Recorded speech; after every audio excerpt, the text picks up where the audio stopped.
Beleza, galerinha? Então a gente tem um anticorpo, a região, o sítio de ligação antígeno e a região aqui com função efetora, ou seja, porção FC, e aqui em cima a gente tem a porção FAB. Tudo bem?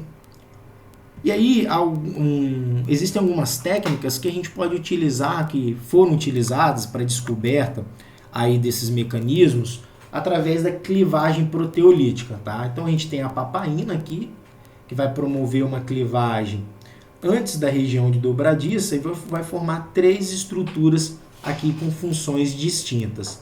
Essa porção vai continuar com função efetora, enquanto aqui a gente vai ter a região de reconhecimento. Tudo bem? Agora a pepsina, ela vai clivar aqui posteriormente a dobradiça e a gente vai perder aquela característica de ativação ou da função da porção FC. Beleza, galera? Só que aqui eu permito a continuidade da porção FAB, tá? A porção que vai reconhecer os antígenos. Então, os pesquisadores eles utilizaram essa técnica principalmente para identificar cada estrutura dentro dessa grande molécula. Tá? Então, a partir daí, eles identificaram o que seria uma região, o que seria a região que se liga ao antígeno, e também eles identificaram qual é a região que possui a função efetiva dentro do componente imunológico das imunoglobulinas. Beleza, galera? Então aqui a gente tem algumas classes, tá, de imunoglobulinas e algumas classes ligadas às membranas biológicas, tá? Então aqui a gente tem a IgG, tá? Ligada à membrana, mas a IgG também é secretada, tá? A gente tem o receptor do linfócito T, o complexo principal de histocompatibilidade do tipo 1, tá? Moléculas como a ICAM, que são das grandes famílias das integrinas, das selectinas, tá? A CD28, o CD4, todas eles pertencentes a essas famílias das imunoglobulinas, porque elas também possuem esse domínio chamado de domínio IG, que são homólogos, são conservados aí, existem uma relação estrutural entre esses componentes. Tá? Em cima disso, a gente vai ver agora os principais tipos de anticorpos que a gente tem no nosso corpo. Tá? Existem aqui uma grande família, tá, que formam os isotipos da forma IgA. A gente tem as imunoglobulinas que formam a família da IgD, a IgE, a IgG e a IgM. Tá? Lembrando que elas vão ser diferenciadas principalmente pela proporção da sua cadeia pesada. Tá? Então a gente vai ter uma diferença e elas recebem um nome de acordo com a nomenclatura de suas cadeias pesadas. Tá? Então aqui, pessoal, nós vamos ter a IgA, e ela é chamada IgA porque ela possui a cadeia pesada alfa-1 e alfa-2. Tá? A IgA ela é uma imunoglobulina que ela é secretada, e ela, dentro das imunoglobulinas produzidas no nosso corpo diariamente, ela é uma das mais produzidas. Tá? Como a gente identifica uma imunoglobulina? Primeiro a gente tem que extrair o sangue, tá? E deixar esse sangue coagular para formar o soro. O soro que contém anticorpos presentes, esse soro é chamado de antissoro.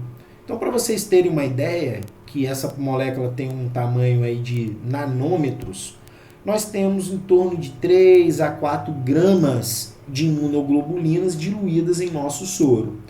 E a maior parte delas é formada pela IgA. Por quê? A IgA ela vai ser a imunoglobulina pertencente à proteção das nossas mucosas, nossa mucosa respiratória, nossa mucosa gastrointestinal. Então, os linfócitos B, os plasmócitos, tendem a produzir essa imunoglobulina constitutivamente. E elas são secretadas nessa forma aqui, nessa forma de dímero.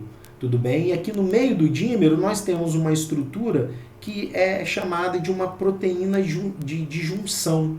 ou um segmento que une essas duas estruturas compondo um dímero, tá? A IgD, pessoal, ela não tem uma forma secretada. Então, ela é uma imunoglobulina principalmente associada aos linfócitos virgens, tá? E outra coisa interessante é que essas imunoglobulinas, elas possuem um tempo de vida sérico muito baixo, em torno de 2 a 6 dias. Agora, vocês percebam aqui que a IgG, ela dura aproximadamente aí quase um mês nos nossos líquidos corporais, e a gente vai ver por que isso ocorre. A IgE, pessoal, ela é um monômero, ela é secretada na forma de um monômero, como vocês estão vendo, tá? Ela vai diferir das outras imunoglobulinas porque ela possui aqui uma cadeia, um domínio Ig a mais do que a IgG e a IgD, por exemplo, e a IgA, muito semelhante à imunoglobulina M, que também possui esse domínio IgAI+. Tá? A imunoglobulina E, então, ela é secretada na forma de um monômero e ela está na defesa contra parasitas, eumintos, e ela participa dos mecanismos de hipersensibilidade. A gente vai ter uma aula somente sobre processos de hipersensibilidade. Tá? Aqui nesse caso, é chamada de hipersensibilidade do tipo 1. A gente vai estudar isso na aulinha relacionada a esse tema. A IgG, ela possui alguns subtipos, tá? Ela é secretada também na forma de monômero. E aqui a gente tem o papel da IgG na opsonização, na ativação do sistema do complemento, tá? Na citotoxicidade mediada por células, tá? Na imunidade neonatal. Existe uma proteína que se liga à imunoglobulina G que permite ela sobreviver por mais tempo nos nossos tecidos. E essa mesma proteína é responsável em transferir esse anticorpo da mãe para o filho. Beleza, galera? E a IgM, pessoal? Nós temos aqui a cadeia micro, tá? Dura em torno de 5 dias nos nossos tecidos e ela é secretada na forma de um pentâmero. Dessa forma, ela tem uma capacidade de reconhecer, de abrigar, de ser ativada por antígenos bem maior do que um monômero, por exemplo, de IgG e um monômero, por exemplo, de IgE. Tá? Então, a IgM, ela também funciona como um receptor de membrana, assim como a IgD. Tá? A IgG também funciona como um receptor de membrana e a IgE. Então, lembrando que a única que não vai ser secretada é a IgD, onde ela vai estar presente principalmente nos linfócitos virgem. Tá? Aqui, só para a gente complementar, os linfócitos virgens eles vão surgir normalmente com a IgD e a IgM agregada à sua membrana. Beleza, galera? E aí existem algumas características estruturais dos anticorpos que auxiliam eles nos processos imunológicos. Por exemplo, essa dobradiça permite o anticorpo a possuir uma certa locomoção, uma certa destreza e flexibilidade para reconhecer antígenos em diferentes porções dentro de um micro-organismo. Então imagine que numa membrana de bacteriana, a gente tem os determinantes imunogênicos distantes uns dos outros. E aí essa dobradiça, ou essa flexibilidade, permite um maior reconhecimento, uma maior capacidade de ativação desses anticorpos. Beleza? Então aqui a gente viu as características estruturais das regiões constantes do anticorpo. Tá? A gente viu que a porção pesada, ou a cadeia pesada, nós temos uma região constante. Essa região constante, ela é formada pelas regiões IG, ou pelo domínio IG, chamadas de região C ou domínio C. Tá? Só para a gente lembrar, aqui esses domínios Cs aqui, todos eles são constantes. Tá? Enquanto o domínio V, ele é variável. Então a gente tem o domínio V variável, tá? E aqui a gente tem o domínio constante aqui. Normalmente o domínio constante está presente aonde? Está presente agregado à cadeia pesada aqui do anticorpo. Tá? Mas o anticorpo possui uma parte variante? Sim, possui, na região aqui reconhecedora do antígeno.